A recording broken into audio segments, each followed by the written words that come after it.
આવો પધારો. જેને પંચવર્તમાનમાં કોઈ વાતે ખોટ ન હોય, ગમે તેવા વચનના ભીરામાં લઈએ, એનું ગમતું મુકાવીને અમારા ગમતામાં રાખે તો પણ કોઈ રીતે દેહ પર્યંત મૂંઝાય નહીં. એવો તે પાકો સત્સંગી છે. એવા હરિભક્ત ઉપર અમને વગર કર્યું છે જે હેત થાય છે. એવા ગુણ ન હોય તો પણ હેત કરવા જઈએ તો પણ હેત થાય નહીં. અમારી તો એ જ પ્રકૃતિ છે કે છે ને, જેના હૃદયમાં ભગવાનની એવી પરિપૂર્ણ ભક્તિ હોય ત્યાં ઉપર જ હેત થાય છે. એથી વતનામનું છોટેમું સમાપ્ત.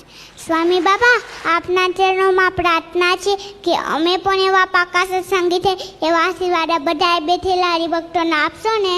પ્રમુખ સ્વામી મહારાજ, પ્રમુખ સ્વામી મહારાજ, પ્રમુખ સ્વામી મહારાજ, પ્રમુખ સ્વામી મહારાજ, પ્રમુખ સ્વામી મહારાજ, પ્રમુખ સ્વામી મહારાજ.